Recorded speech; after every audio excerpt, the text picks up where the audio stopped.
Coucou mes amours, ça fait un moment que j'ai rien fait. Aujourd'hui, j'ai décidé c'est pas possible, il faut quand même commencer à parler, à bouger, il faut agir parce que le moment il est trop grave.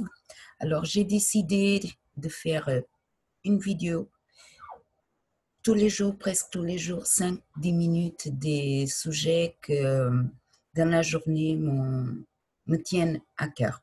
Alors, pour commencer, je vous ai parlé il y a quelques moments j'ai partagé sur ma page Facebook l'intention du gouvernement de retirer les enfants, d'enlever les enfants aux familles à cause du Covid-19. À l'époque, on m'a traité de complotiste et tous ceux qui partagent cette information étaient traités de complotistes, de conspirationnistes, des responsables. Alors, Europe 1, ça devient aussi une station complotiste, une chaîne complotiste.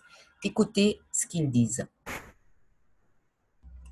Des centaines d'enfants sont donc déjà privés d'école pour cause de Covid, 10 écoles, collèges ou lycées entièrement fermés en métropole, 12 sur l'île de la Réunion et plus d'une centaine de classes se sont arrêtées. Chiffre révélé ce matin sur Europe 1 par le ministre Jean-Michel Blanquer qui a expliqué ce qui conduit à fermer soit une classe, soit une école entière. Il se passe pour l'école ce qui se passe dans le reste de la société ou dans d'autres structures, c'est-à-dire que d'abord la personne est immédiatement isolée, on lui demande de rester chez elle si elle est chez elle au moment où élève ou enseignant, quelle que soit la personne. Et puis ensuite ce sont les autorités sanitaires qui ont la main pour déclencher le protocole, et c'est ce qui s'est passé ces derniers jours à chaque fois, c'est-à-dire il y a immédiatement une investigation qui est faite pour savoir quels sont les cas contacts, les tests sont faits, et ensuite des mesures sont prises si nécessaire. S'il y a plus de 3 cas de Covid, ça déclenche la plupart du temps une fermeture de la structure. C'est une règle, plus de 3 cas de Covid, fermeture d'une structure. Les autorités sanitaires font preuve de discernement et de souplesse, puisque chaque cas est un cas particulier, mais généralement, c'est 3 cas de Covid qui déclenchent une fermeture. Jean-Michel Blanquer, invité à 8h15 de Sonia Mabrouk. Alors Victor Delande, expliquez-nous que deviennent les enfants privés de classe. Alors il faut distinguer deux cas. D'abord, quand un élève est positif, c'est la procédure classique qui s'applique. L'enfant doit rester chez lui, isolé. Donc le parent qui décide de garder l'enfant sera obligé de poser des jours de congé. Mais quel est le dispositif si jamais la fermeture concerne une classe ou pire, une école? Là, Jean-Michel Blanquer a été clair, tout au long de cette année, les familles ne doivent pas être perturbées dans leur vie courante, a-t-il expliqué, notamment au travail, par une quelconque fermeture. Pas question. Écoutez bien à partir de ce moment. Écoutez, s'il vous plaît. Donc d'accorder en masse des arrêts de travail ou de recourir à l'activité partielle, le ministère de l'Éducation nationale mise sur ce qu'il appelle des solutions locales de garde. Comprenez donc, les collectivités locales vont devoir ouvrir des structures en dehors de l'école pour garder les enfants suspectés ou les cas contacts. Pour ce qui est de la continuité pédagogique, dès qu'une classe est fermée, le dispositif Ma classe à la maison est déclenché. Vous savez, ce sont ces cours à distance assurés par le CNED. Ce dispositif qui a été largement déployé pendant le confinement et il a été renforcé cet été. Des centaines d'heures de cours supplémentaires ont été enregistrées pendant les vacances. Victor Delande. Dimanche 1er mars, le jour où j'ai fait cracher le PMU. Ma cible, la course de 15 heures, 16 chevaux à son départ. Le PMU, c'est le casino des turfistes. Ils comptent les chevaux comme on compte les... Alors, est-ce que vous pouvez réfléchir un peu? Qu'est-ce que cette mesure, ça peut ouvrir des portes à n'importe quoi, toutes sortes d'abus d'autorité, de violence, de torture, des abus sexuels, de la pédophilie. Soyez prévoyants. Je ne veux pas être alarmiste, mais simplement, parents, qu'est-ce que vous faites? Réveillez-vous, protégez vos enfants. Donc, ça ne sera pas trop tard. Après, j'ai trouvé cette image, je la trouve magnifique déjà parce que ça nous parle de la loi l'article 16 du Code civil, créé cette loi en juillet de 1994. La loi assure la primauté de la personne, interdit toute atteinte à la dignité de celle-ci et garantit le respect de l'être humain dès le commencement de sa vie. Alors, comme être humain, on doit être respecté. On a des droits fondamentaux. Un des droits fondamentaux, c'est de respirer. Personne, même pas le gouvernement, ne peut pas nous empêcher ou mettre des obstacles à la respiration. Déjà, la masque porte atteinte à l'intégrité physique de la personne. Du côté, on parle juste du côté de la santé, des problèmes que ça peut causer. Ça baisse le taux d'oxygénation du sang. Toutes ces expériences que des fois on voit qui sont partagées sur Facebook, quelqu'un qui met quelque chose pour mesurer le taux d'oxygène et il le porte de masque, ça n'altère pas. Soyez sûrs, c'est à vous vous êtes votre propre médecin et personne est meilleur médecin que vous-même. Rien que porter un masque, moi je parle par moi-même. Moi je ne supporte pas le masque. Dès que je porte le masque, que je couvre mon visage, le nez, j'ai des difficultés à respirer, je fais des malaises, j'ai des maux de tête horribles. Parce que ils peuvent nous dire n'importe qu'est-ce qu'ils veulent. Mais mettez votre main, déjà, il a une barrière à ce qu'on parle, à ce qu'on dit. Ça nous empêche de communiquer, déjà qu'on a tellement de difficultés à communiquer, à nous faire comprendre, à nous faire entendre. Alors, quand on a une barrière, rien que le son, ça l'empêche. Déjà, c'est un obstacle au son. Alors, imaginez comme le masque, c'est un obstacle au passage de l'oxygène. Et l'abaissement du taux d'oxygène dans l'organisme, ça peut causer l'hypoxie. L'hypoxie, c'est l'abaissement du taux d'oxygène et la remontation du taux de dioxyde de carbone du sang. Le dioxyde de carbone, il reste concentré, le dioxyde de carbone qu'on expire, il reste concentré dans le masque. Et il ne faut pas être médecin, il ne faut pas être expert, il ne faut pas être scientifique. N'attendez que personne vienne vous prouver rien. Faites preuve de bon sens. C'est une question de logique. Se respire dans un bout de tissu, c'est normal que le dioxyde de carbone, il reste concentré là. Et si je le réexpire, cet air qui reste là dans le tissu, c'est normal que le dioxyde de carbone il soit plus concentré, que je vais le réinspirer. Et ça provoque aussi, quand on porte le masque, une hypercapnie. C'est le fait d'une diminution de la capacité du corps de garder dans un état optimal notre système immunitaire. Vous savez que notre système immunitaire, c'est ça. Personne ne parle de le système immunitaire, mais c'est le système immunitaire qui nous maintient en santé ou qui va nous faire tomber malades. Plus nos défenses immunitaires elles sont basses, plus on est notre organisme a la possibilité de tomber malade, d'attraper des virus, voilà. Ça, j'ai trouvé cette image vraiment magnifique. Après, j'ai une autre chose à vous partager. Vous avez parlé peut-être la semaine dernière de la manifestation à Berlin et dans laquelle il avait Robert Kennedy. C'est déjà dommage que nos médias, c'est une personnalité quand même. C'est Robert Kennedy. Il était à Berlin, il a fait un discours magnifique et les médias, ils n'ont même pas parlé. C'est comme s'il était personne. Sachez que Robert Kennedy Jr., c'est quelqu'un qui défend les enfants. C'est quelqu'un qui s'oppose à la vaccination n'importe quelle vaccination où il n'a pas de règles, où les laboratoires, ils font ce qu'ils veulent. Et dans ce discours, il a prononcé une phrase que les médias, les décodeurs, le journal Le Monde, celui qui a reçu dans les 2 dernières années 4 millions d'euros de M.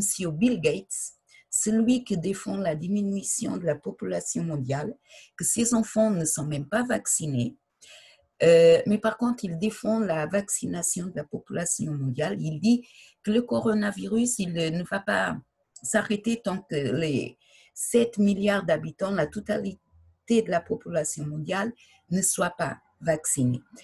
Le monde qui reçoit des subventions de l'État, notre argent à nous, nos impôts, pour nous décoder, normalement, ils devraient nous dire la vérité, mais par contre, ce qu'ils font, c'est de censurer de ce qui ne va pas dans leur sens.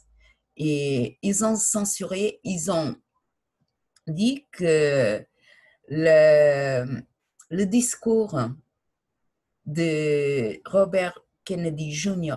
à Berlin, c'est une fake news. Que c'est une fake news parce que il a parlé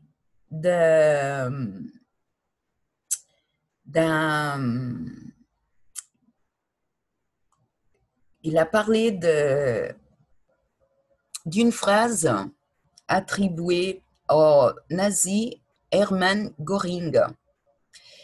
Et pour les médias de vérification,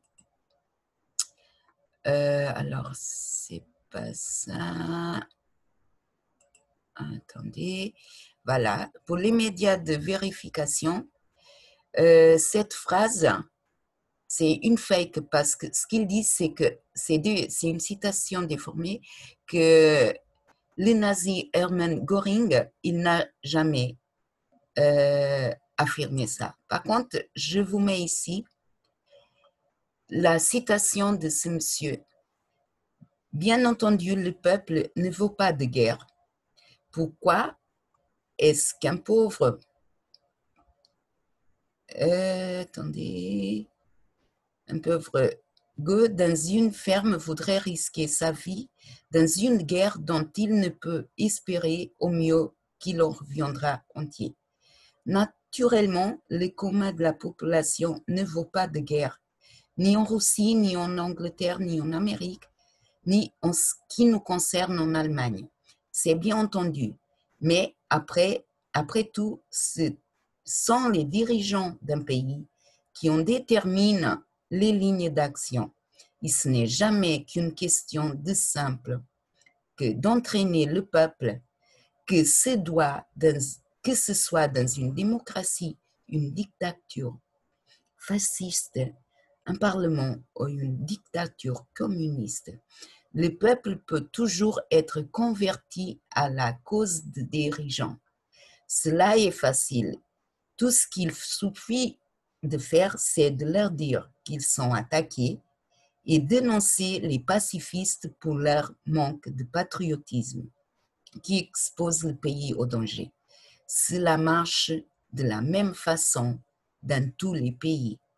Nuremberg Diary, Gustave Gilbert, édition da Capo, presse 1995.